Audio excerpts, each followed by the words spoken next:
I'm Jacob Courtwright, and this is The Locker Room.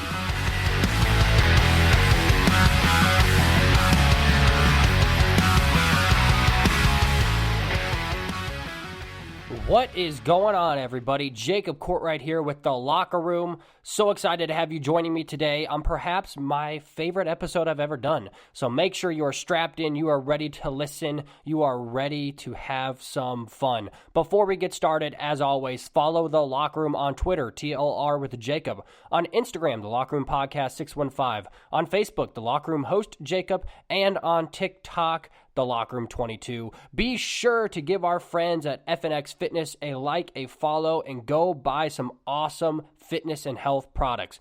Go to fnxfit.com. That is fnxfit.com for all your supplement and health needs. Use your promo code TLRHOST. That is TLRHOST for 15% off your order. My gift to you.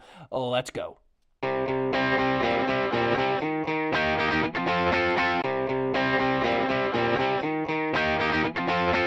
Okay, so we've got a brand new segment today called Rapid Fire. What I have done is I have asked one of my very good friends to make a list of sports questions that he has conjured from either friends that he knows, that he has made up, whatever it is. I am looking at this list the first time, and all I am doing is answering what comes off the top of my head as quick as I can, give you a short answer for the 10 questions that he has given me. So let's get into a brand new segment called Rapid Fire.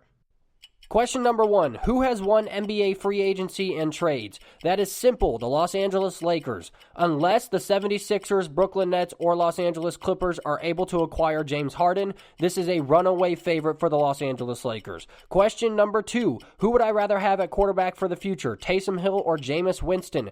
That is easy again for me, Jameis Winston. He has much more quarterback intangibles than Taysom Hill. Taysom Hill is a niche guy, and what happens with niche guys, what we're seeing with Lamar Jackson, unless you can become a very good thrower of the football, teams figure you out quite simply by stacking the box and making you have to beat them over the top with your arm.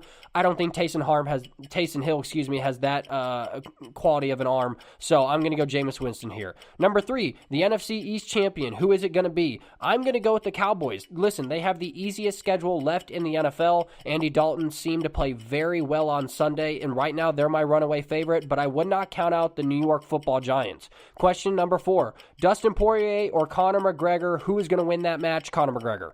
Listen, although I think Dustin Poirier is very dangerous, I do believe Conor McGregor is on a mission in his return. He looked very good against Cowboy Cerrone, and I would not put it past Conor McGregor to be a champion once again. Moving on, question number 5, best rookie QB? Easy again for me, Justin Herbert. He is on pace to break every single rookie QB record thus far. So if he maintains the exact same pace that he's had the last 4 weeks, he will not only be the runaway favorite as the best quarterback in the rookie class so far, but he will be the best rookie quarterback of all time statistically. Moving on to question number 6. Who had the worst NBA contract in free agency? That's easy again. Gordon Hayward. $120 million to go play for the Charlotte Hornets. Michael Jordan is the worst GM in all of GM history. This is a bad move. Gordon Hayward has known to be injury prone. Gordon Hayward is not the player that he used to be. And for the simple fact that they did not get anything in return, this is dumb by the Boston Celtics. Moving on to question number 7, I believe. The best college football team as of this week. I'm going to go with the Bama football Crimson Tide. All right, here's the deal. Bama has not really gone against a stud team. A lot of people said Georgia. I'm not a big Georgia guy. They almost lost to a horrible Mississippi State team this week, but I do believe Bama has a lot of those offensive weapons that are just going to be overmatching for a lot of teams. But a healthy Clemson with Trevor Lawrence, I think, is the runaway best team in all of college football once they get their defensive line and their linebackers set. So I'm going to go Bama or Clemson here, and of course I got to throw in Oregon just because I'm an Oregon guy. All right, moving on to question number 8, the best video game streamer. Oh, I like this one. Dr. Disrespect is definitely the OG, the GOAT. But I'm a big fan of Tim the Tatman as well. I think he's gotten a lot better at the games that he's been playing. He's a lot funnier in my opinion. But either I could probably go Doc or Tim the Tatman here. Favorite to win the NBA championship, it's got to be the Los Angeles Lakers. What they've done in free agency, they still have the best tandem in all of basketball, and LeBron James and Anthony Davis. They've got weapons around them. It's just a runaway favorite right now, absolutely Los Angeles Lakers. The worst sports analyst, and the best. All right, let's go with best first. I'm going to go Nick Wright. I like what Nick Wright does. I think Nick Wright comes with it with a steady mind and what a lot of us normal thinkers look at when it comes to sports. He's right on a lot of what he says. He and I were the only ones who'd picked the Los Angeles Lakers in a public platform. Basically, we were getting railed the entire way through, but I like Nick Wright. I think he's extremely smart and he's extremely gifted at what he does. Worst, I've got to go Skip Bayless. Now, this was a toss-up between Stephen A. and Skip Bayless. Skip Bayless definitely takes the cake here because he might be the dumbest sports analyst in all of sports analyst history. He just makes dumb remarks because if he doesn't like somebody or doesn't like a team, he instantly says that they're horrible. Listen, there's a lot of people that I don't like, but that doesn't mean that I think they're horrible. And at the end of the day, Stephen A. Smith, even though he's a little bit louder and more annoying in my opinion, I just still believe he's a little bit smarter than Skip Bayless. Well, there you have it. There is my rapid-fire question segment. That is actually one of the funnest things I think I've done on here. I'm a little bit out of breath. I'm going to collect myself for just a second, and we are going to go into the NFL. Well, we have come to that time of the NFL season where we are going to get into the NFL Power Rankings after Week 10. Now, there's going to be some questions on here for a lot of people, and that's okay because power rankings are an opinion-based thing. So if you have a power rankings that you think is better than mine, or if you want to compare yours, hey, shoot me that DM, tag me on your Instagram story. I love to interact with the fans, but here is how mine starts. At number 1, we have got to go with the undefeated Pittsburgh Steelers. Now, there was a moment in the middle of the season where the Pittsburgh Steelers were having some close call games, but at the end of the day, they're still 10-0. At the end of the day, Big Ben is playing elite football, and that is the most important thing for this offense. James Conner's coming along very nicely as well. They have perhaps the deepest wide receiver core in the entire NFL. Chase Claypool, his emergence. You have Washington, who went off for 7 catches for 112 yards. Juju Smith-Schuster, Eric Ebron's finally coming around. You have so many offensive weapons that this offense might be the best in the league, or at least right up there with Kansas City. I love what I'm seeing from the Pittsburgh Steelers offense. Now let's go to their defense. They are top 10 in both categories, in both running and passing defense. They're starting to get more and more pressure to the quarterback. They're right up there in sack leaders. This Pittsburgh Steelers team is my dark horse to go to the Super Bowl. After what I've seen from a healthy Big Ben, what I've seen from a defense that seems to respond after so many key injuries, especially to Devin Bush, their linebacker, this team has got to be number 1. For those of you putting Kansas City number 1, what you've seen from Kansas City compared to the Pittsburgh Steelers, I don't see how you can put Pittsburgh behind Kansas City.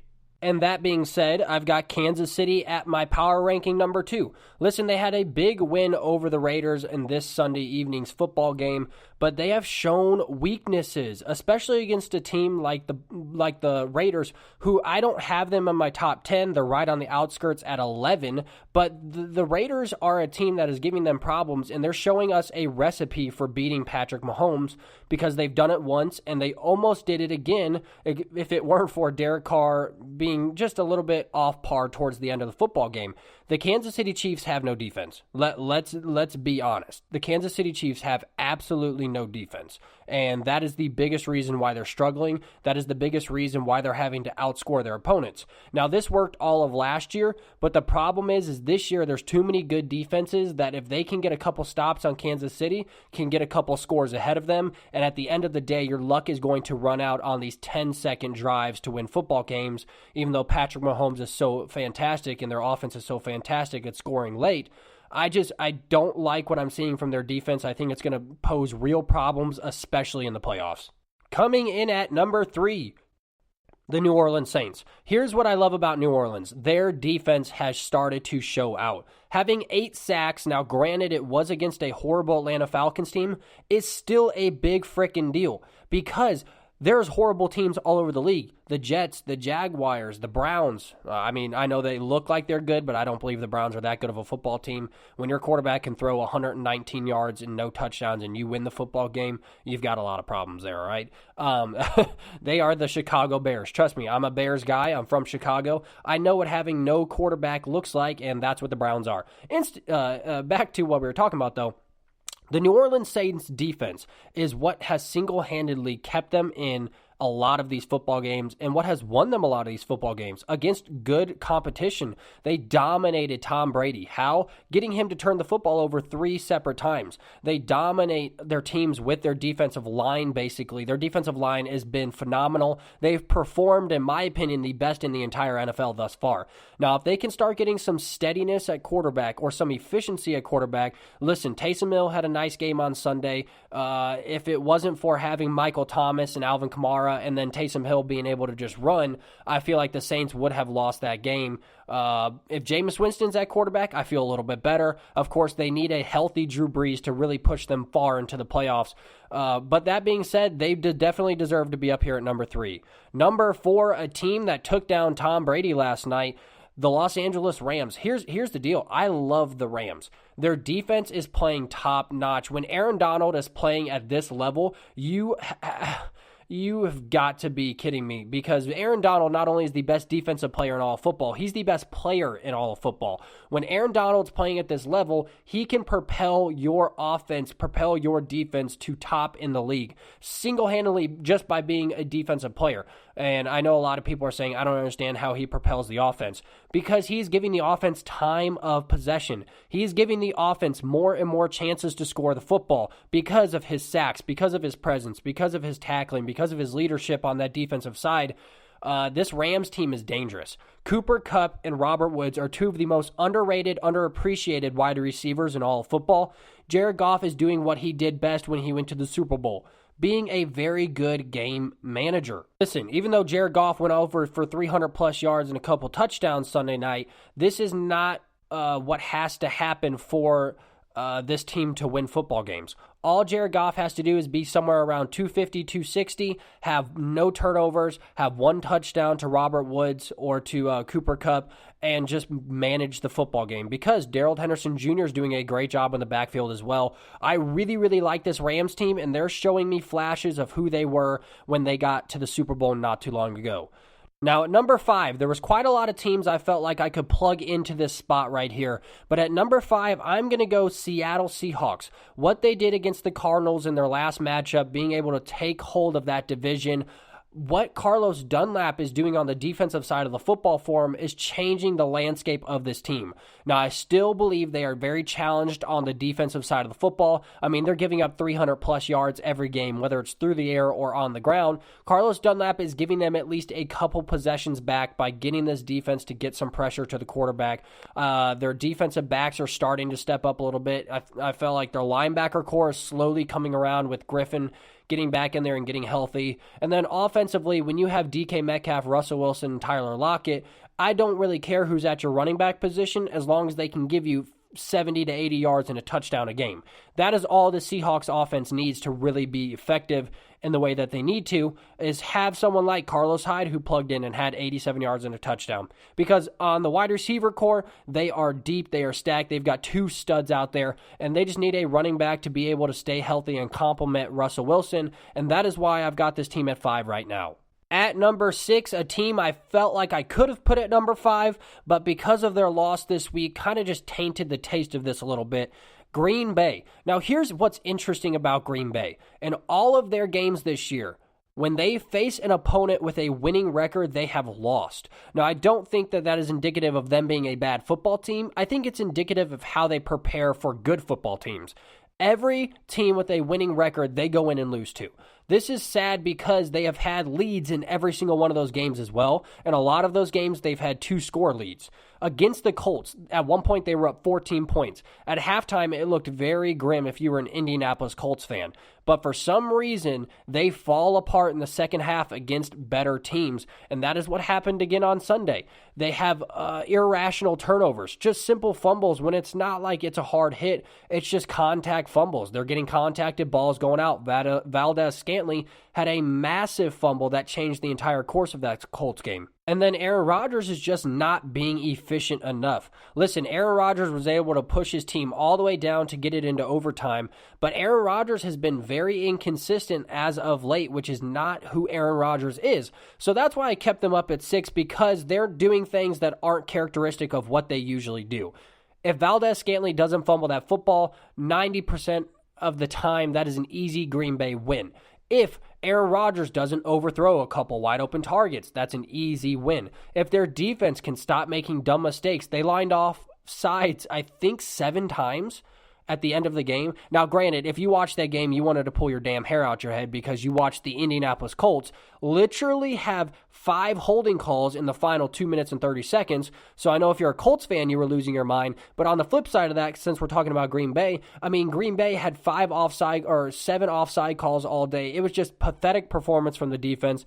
And it was just simply dumb, innocent mistakes that they usually don't make. That is why I kept Green Bay at 6 and didn't drop them all the way out of my top 10. Moving on to number 7, a team that just lost to the Los Angeles Rams, the Tampa Bay Buccaneers. Listen, I am not jumping off the Tampa Bay Buccaneers train like a lot of people are. A lot of people are saying, oh, they're not that good of a football team. Their offense can't get it together. Tom Brady's washed up. He's old. Listen, they are a team that has been hot and cold all year. Either their defense has been playing great and their offense has been okay, or their offense has been great and their defense has been okay. Once they can get onto the same level playing field, which hopefully that happens, otherwise this team's in trouble, this team will be right in there with the Super Bowl conversations towards the end of the year. We all know how Tom Brady does towards the end of the year. This is a new team, completely new offense, completely new weapons. They're trying to work Antonio Brown in. They're trying to make sure that they can get Godwin, they can get Evans, they can get Leonard Fournette, they can get Ronell Jones, they can get Gronkowski, they can get Howard, they can get all of these weapons involved, and that's going to take time. And once this offense gets clicking, once this defense gets clicking every single time, every single game, this is going to be a runaway team, a team that probably finishes first or close to first in the division. So I'm not really worried about Tampa Bay here. Listen, like I said, they've got a lot of new pieces. They just have to get on the same page. They can't have on and off days with this offense-defense crap, because that's the same thing as if you're a Titans fans, that's what you're going through right now. You're having a great Sunday of offense and a bad Sunday of defense, or a great Sunday of defense and a bad Sunday of offense. And that is the problem that Tampa Bay has.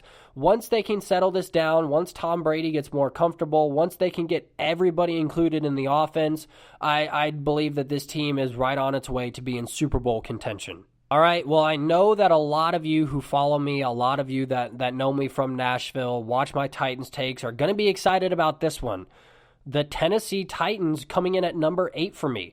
Now, those of you who also know me know that I am not somebody who just, unless it's an Oregon Ducks team, I'm not somebody who just throws my teams up top just because they're my teams. I'm not, if you watch my Saturday pick'ems, I'm not Justin or Seth Thornton. People that when they like a team, they just instantly put them up at number 1 just because that's their team. That's not what I do. I am very objective, and I'm proud of myself for doing that, because I would like to say that the Tennessee Titans are the best team in all of the NFL, but I'm rational here. But here's why I put Tennessee at number 8. Their win against Baltimore, while it was a great, huge win in overtime, proves something to me that a lot of Titans fans should be excited about. This team is starting to come together. They have dealt with so many injuries on defense. They had another massive injury in Jayon Brown happen on Sunday, but they're about to get Adoree Jackson back. They're going to get Jadeveon Clowney back, who's going to fill in nicely with Jayon Brown being absent. Their offense is starting to not only get healthy because their offensive line has been in such shambles due to injury, they've started to get Isaiah Wilson involved, especially a lot in practice, and if Isaiah Wilson can step in, if we can keep our offensive line healthy, if Ben Jones can go at center, if we can keep this offensive line healthy, this offense is starting to figure it out. We're starting to give Derrick Henry the ball more. We're starting to get Corey Davis and A.J. Brown involved in the exact same game, which is what I have said all year. If you don't involve Jonnu Smith, Corey Davis, A.J. Brown, and Derrick Henry in the football game, you're in big trouble. And what happened Sunday in their massive win against the Ravens? Jonnu got a touchdown. A.J. Brown got a touchdown. Corey Davis had 7 catches for over 100 yards. Derrick Henry, over 100 yards, and of course, we all know the game-winning overtime touchdown. That is what the Titans need to do. Once their offensive line gets healthy, once their defense completely gets healthy, besides the season-ending injuries, I believe that this team is in contention and honestly could be in that AFC Championship game yet again, but it's going to take some time. It's going to take this team to continually grow every single week. A team right behind the Tennessee Titans, the Buffalo Bills. They have had their hiccups thus far this year, but Josh Allen is starting to come around, and it's starting to get into the colder months of the year, and that is when teams like Baltimore, Patriots, which I don't think the Patriots are anywhere near it this year, but teams that live and thrive in the cold, the Green Bay Packers, this is where teams like that are going to rely heavily on their running, and it helps when you have a running quarterback like Josh Allen. Zach Moss is slowly coming around. You're starting to get these younger running backs. Singletary is starting to come around up there in Buffalo. Josh Allen, after having a couple hiccup games, he had a big one against the Titans. He finally is starting to throw for over 400 yards and rush for over 60 and 70 a game again. So this offense is starting to click. They've got Stephon Diggs involved. They got Brown finally back off of injury. Once they start clicking on offense, and this defense we all know is for sure a top 5, top 6 defense, once they all can get back into this groove that we know the Buffalo Bills can go on, they not only are probably going to win this division or be close to winning this division, they are right there in playoff contention and a team that could go very deep if they can keep it going. That is why I really like the Buffalo Bills here. Moving on at number 10, a team that is a division rival to the Tennessee Titans, the Indianapolis Colts. Listen, Indianapolis had a massive win against Green Bay, and we're starting to see Phillip Rivers get the ball out of his hands and get it to his playmakers. It's going to take a while for a quarterback in a new system to finally learn what their head coach wants, and what Frank Reich has said all along is get the ball to your playmakers, get out of the way. What Phillip Rivers' biggest problem was when he was in LA was the fact that he was holding on to the ball, trying to get the 70-yard bombs to Mike Williams and Keenan Allen, and that is not what Phillip Rivers is good at. Phillip Rivers is good at short, accurate footballs, and that is what he needs to do, and that is what he did against Green Bay. Get the ball out to your playmakers like Jonathan Taylor. Nyheim Hines had a very good game against Green Bay. Just getting him into the flats. Stop trying to push everything 25, 26 yards down the field. Get it into the flats, and then what happens is studs like Micah Pittman Jr. is just, first off, he's going to be a great wide receiver. He's going to be just like his father, somebody who's going to have a very long career in the NFL. He's a big body at 6'4", but someone like him who can have 7 or 8 catches for $120 and a touchdown on a jet sweep every single Sunday. Once he can do that, then it started opening up T.Y. Hilton on the offensive side of the football, and I really like what I saw from the Colts on Sunday. Their offense is starting to figure it out. Phillip Rivers is starting to understand, hey, this can't be like it was with the Chargers. This has got to be an adaptation of what I've done, and just be accurate, be smart, don't turn the football over, and this Colts offense is ready to go. And of course, the Colts have probably the second or third best defense this year, statistically not only, but I think physically. This team, Darius Leonard's the best linebacker in all of the NFL. I truly believe that. He is a freaking stud, but I love what I'm seeing from this Colts defense as well, leading the league in turnovers.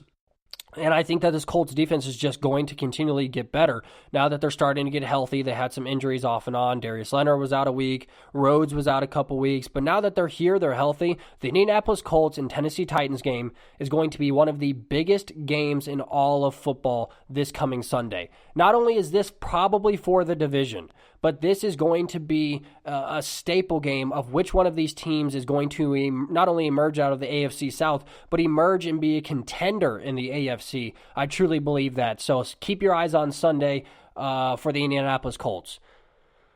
Finally, at 11, the Las Vegas Raiders. Like I said, I put the Las Vegas Raiders on the outskirt. They have performed very well against very good competition.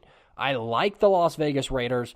I just think they're a couple of seasons away from being a real title contender. Derek Carr is proving that he is not only a very good quarterback, but he is this team's future quarterback. When he first got there with Gruden, that matchup was not a love couple. This was a hatred couple. This was a couple that did not think that they were going to be in Las Vegas together. John Gruden said that Derek Carr is not his guy, and they've slowly proved each other wrong, and that's what I really enjoy about watching this team. Defensively, they've got no defense. They are like Kansas City. It's floodgates open all day. And when it comes to some of these bigger games, like the second time they played Kansas City, one stop would have made all the difference in the world and probably would have allowed the Raiders to not only sweep the defending champions, but beat them pretty handily. But the problem was they just couldn't get one stop. Now, I do realize it was against Patrick Mahomes and that firepower of an offense, but they've got to be better on defense. That's their simple fact. But I like what I'm seeing from the Raiders. I know there's a lot of teams I could have put on the outskirts. I don't want to go deep into it. I don't want to go down to 15. But the Arizona Cardinals were right here as well for me. The Miami Dolphins were on the outskirts of being in the top 15 as well. So there's a lot of teams that are close, but there you have it. That is my top 10 NFL power rankings after Week 10. Now on to probably the biggest subject of the day, the biggest subject of the last week, NBA free agency and NBA trades. Now I'm going to give you my winners and losers of the free agency and trade market. I'm going to clump those into one because they technically are one if we're being honest, players being moved to different teams. But I'm going to give you my top winners and losers, starting off with the biggest winner thus far, the Los Angeles Lakers. Now, here's the deal. I know a lot of you are going to be like, Jacob, you're a LeBron guy. Jacob, you're a Lakers guy. The only reason that you're saying the Lakers are the biggest winners is because you like them. This is where we've got to look at this objectively, all right? This is where you, as the listener, got to break it down with me. Let's look at it on paper, and then we'll compare, right? So this is where LeBron James, this is where Rob Pelinka not only should be executive of last year, but should be the executive of this year. What they have done in free agency has been remarkable. They are acting like a team that lost in the second round as opposed to a team that just won a championship. They are acting like the Los Angeles Clippers, right? So this is pretty crazy what they have been able to acquire thus far. And according to the Los Angeles Lakers, they're not done. I'm assuming that they're trying to move off of Kyle Kuzma because Kyle Kuzma is a complete crap show. And try and pick up Bogdan Bogdanovic is the biggest name going on out there right now. He wants out of Sacramento. Sacramento doesn't want him. So I don't know if they're trying to find a sign and trade with Kuzma and Bogdanovic, but that is, that's probably the most sensible move. I don't know if they're going to try and sign a Reggie Jackson or a Shabazz Napier because they really need another guard that can handle the basketball. So that's going to be an interesting move to see where the Lakers go. If they get Bogdan Bogdanovic, it's a game over, lock, runaway championship for the next, if they can keep this group together 2-3 years, because at this point, that would just get stupid good. But let's look at who they have acquired thus far. Marc Gasol, Dennis Schroeder, Montrezl Harrell, Wesley Matthews. They re-signed KCP, Markieff Morris, and then, of course, Anthony Davis is going to structure his deal based on what the Los Angeles Lakers are trying to do in the near future. There's been talks that Giannis Antetokounmpo is going to become a Los Angeles Laker next year, and if that's the case, LeBron, of course, has been on his one and player option deal. Anthony Davis would also have to do that in order for the cap space, right? So we all know for 100%, though, Anthony Davis is coming back. He's already said he's coming back. It's just figuring out how they're going to structure that deal. But let's break down piece by piece, all right? So Marc Gasol, yes, is he over his prime? Absolutely. Is Marc Gasol also a leader in blocks over the last 2 years? Yeah, absolutely he is. He was in the top 5 and top 10 the last 2 seasons in blocks. He is still very good on the defensive side of the basketball. What does also he do for the Los Angeles Lakers? Pick and pop. Pick and pop. Pick and pop. That is something that the Los Angeles Lakers, that they have not had for a long time, and that LeBron hasn't had since he's had a Kevin Love. And even though Kevin Love wasn't a center, that was his best big man besides Chris Bosh towards the end of Bosh's run with the Miami Heat, LeBron's run with the Miami Heat. Those are his 2 best guys, of big guys that could not only set a screen and go get a bucket down low, but pick and pop for the 3, and that's what Marc Gasol brings. He's going to be able to open up this offense immensely, and he's an incredible passer himself of the basketball. So Marc Gasol is a very underrated pick here. I know a lot of people like Skip Bayless thinks that this is extremely dumb, but I think this is a massive pickup here. Dennis Schroeder. Dennis Schroeder is not only a dog. Dennis Schroeder is not only a runner-up for 6th Man of the Year, but this man is averaging 18 points, 7 rebounds, and 5 assists a game. Dennis Schroeder is a guy that you want on your squad. He is a much better scorer of the basketball than Patrick Beverley. I think Beverley edges him out on the defensive side of the basketball, but he's a decent defender. He's a better distributor of the basketball than Patrick Beverley. So if you're just comparing the two LA teams, Dennis Schroeder is one of the best pickups this entire offseason, especially being plugged into the right spot. Now, if Marc Gasol and Dennis Schroeder were traded to anybody else and had to be the guys, this would be a horrible trade because they are not the guys. They are guys a part of a giant goal for the Los Angeles Lakers. Montrezl Harrell. The Clippers didn't want him, so the Lakers grabbed him. What Montrez is going to do for the Lakers is allow them to have another bona fide scorer that can also be a pretty good defensive presence. Now, he was exposed against Jokic, all right? So was a lot of players. I feel like he's very underrated in his rim protection. I like the addition of Montrezl Harrell here. He's going to give them another 15, 16 off the bench, and that's what the Lakers need, is more scoring from their bigs. Wesley Matthews is a better Danny Green. He's a more physical defender. He shot a higher percentage from three all of last year and in the playoffs. Re-signing KCP, in my opinion, was a must after Avery Bradley left. KCP played his best basketball in the playoffs, and that is why he deserves his contract. Markieff Morris, an underrated signing here. He is a guy that you can put out there to bother the Kawhi Leonards and Paul Georges of the world. Not stop them, but bother them. And then finally, the addition of AD to top it off. This team is without a doubt a runaway favorite and the biggest winners of the NBA free agency and trade deadline so far. A giant loser, and this is going to be very, how a lot of people say, not problematic, what's the word I'm looking for? Controversial. Good grief, Jacob. This is going to be pretty controversial. The Bucks, I do not believe the Bucks got better. Now, they got a better player in Jrue Holiday, but what they have given up just for Jrue Holiday has been a massive hit to this Bucks team and could be the reason that Giannis Antetokounmpo is no longer a Milwaukee Buck or doesn't sign a big 5-year extension. So they picked up Jrue Holiday. They gave up 3 first-round picks, which I'm not stuttering. I mean, I am now, but I didn't stutter when I said 3 first-round picks. That is massive. That is your entire future. So you're betting pretty heavily that Giannis is going to come back no matter what. And 2 swap picks. So now not only are you giving up 5 picks for 1 player, but you lost all your depth at the guard position from your bench. Eric Bledsoe, gone. George Hill, gone. Do not underestimate what George Hill and Eric Bledsoe did for your team. And here's another big one. You didn't get Bogdan Bogdanović, right? Bogdanović is literally, that whole thing is under investigation.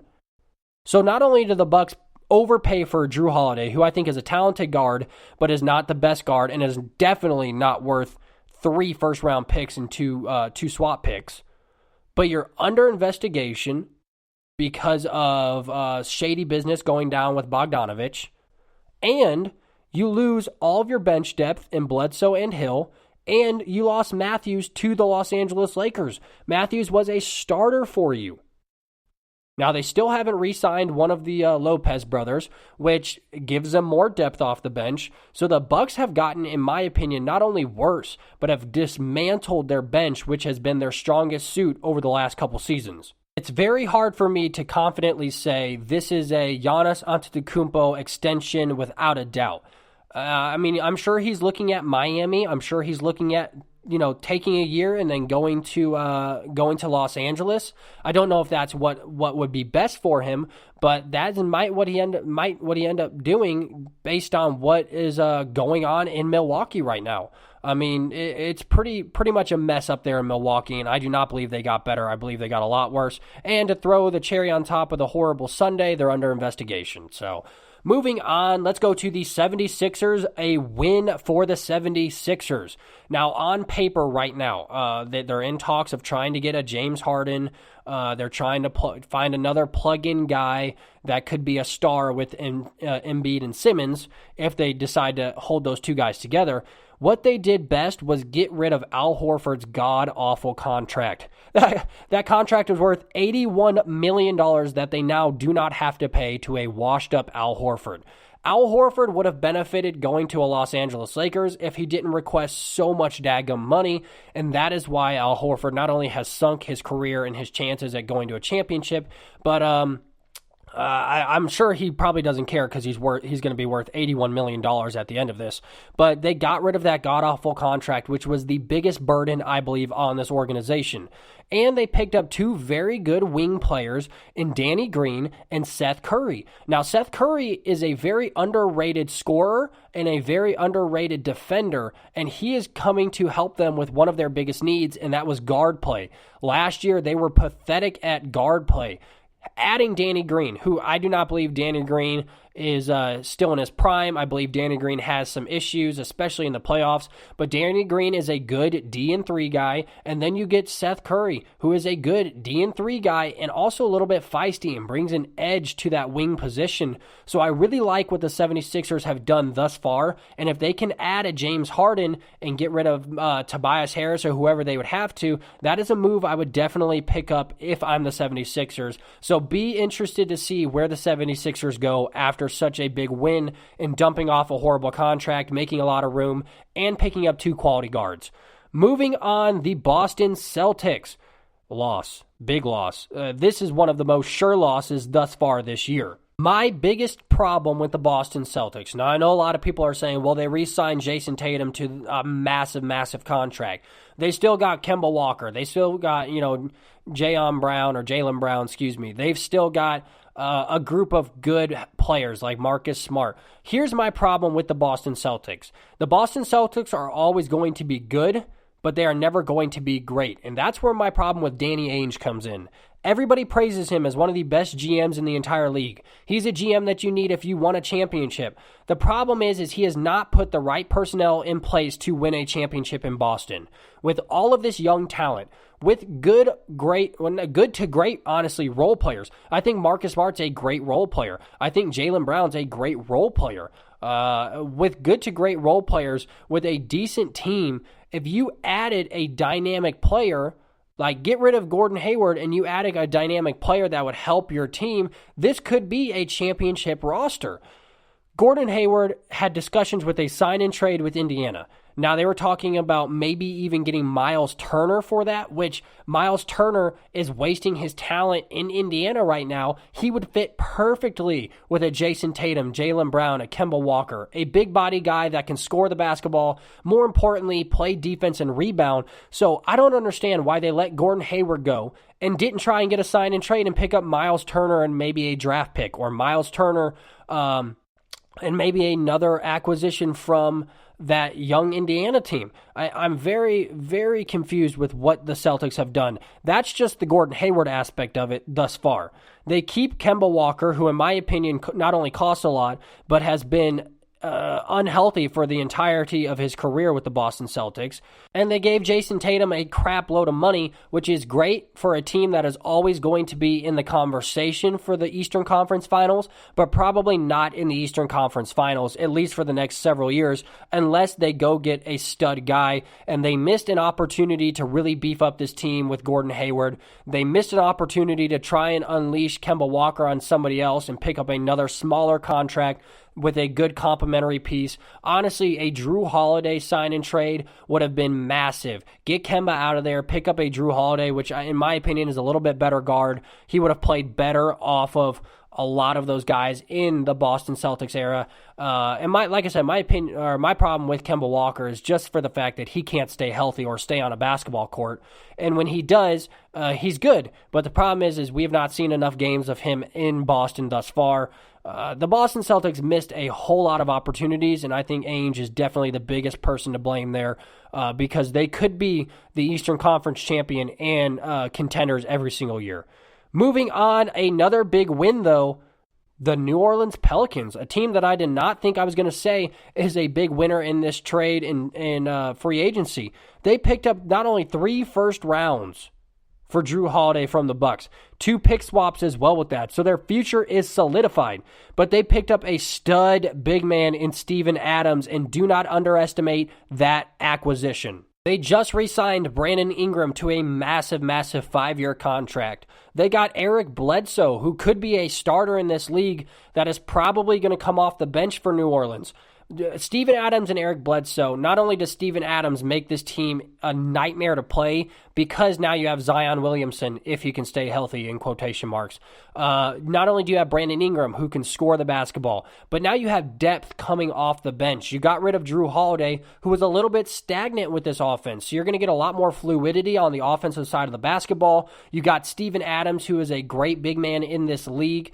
I was sad to see him go from OKC because basically that entire squad that we all know and love from OKC is now completely gone.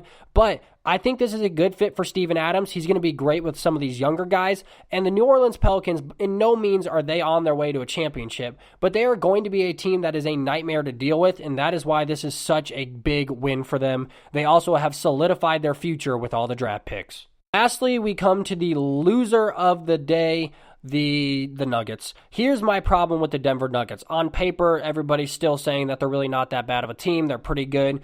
They lost, in my opinion, their biggest piece for defense against teams like LeBron James and the Lakers, Kawhi Leonard and the Clippers. Jeremy Grant was such an important piece against those teams that losing him is hurting you more than it will ever help you and help your cap space in the future. Jeremy Grant, why he went to Detroit to get the exact same amount of money he would have gotten with Denver, I don't know. I don't know if Denver let him go because they want some of these younger guys to step up. You've got a couple of young studs there, so I don't know if they're saying, hey, we're going to let you go because we've got guys coming off the bench that we want to be in the starting role now. But that is a huge loss. Do not underestimate that loss for the Denver Nuggets. They had to end up signing Paul Millsap to another one-year deal because of it. They're losing Plumlee. And worst of all, they got worse all the way around on defense. Jokic can't play defense. Jeremy Grant, their best defender, he's their best D and 3 guy without a doubt, especially with all the injuries they had on the bench. Jeremy Grant really blew up this playoff season and became a solidified name for a lot of people to notice, and they lost him, and in my opinion, that is worse than some of these other teams, which there's a lot of teams I could have put in this spot, but that is one of the biggest losses thus far this year. The Clippers are right on the outskirts of one of the biggest losers as well. Not getting Rajon Rondo is a massive hit for them, but I heard that they've got something in the works, so just not knowing what all is going to happen going forward, those are my biggest losers and winners this far this year. Well, ladies and gentlemen, that is our show for the day. I hope you enjoyed it. This is one of my favorite episodes I've ever recorded here at The Locker Room. Make sure you're following us on all of our social medias. We have a ton of special content that is exclusive to a lot of certain medias, like we have special YouTube shows, Saturday Morning with the Boys. We have special Titans takes that only happen on Instagram TV. Follow us on the Locker Room Podcast 615 on Instagram to stay up to date. There's a ton of stuff that goes on, a ton of contests, a ton of giveaways, and you're not going to know how to be a part of it unless you're following us there. Once again, I want to thank you all. You are the Locker Room faithful, and I will continue to call you that because your support and your love and care for this podcast means just the world to me. Make sure you're following us on our social medias. Once again, we have a big announcement. A UFC Fight Night show with an incredible co-host will be debuting very soon. The details are going to be out very soon on that, so if you're a UFC guy, you're going to be very excited about that. We have one of our very own, Josh Parisian, with his debut fight in the UFC this Saturday. Don't miss it, November 28th. Good luck, Josh. All of us here at The Locker Room are supporting you. Once again, everybody, I'm Jacob Courtwright, and this is The Locker Room.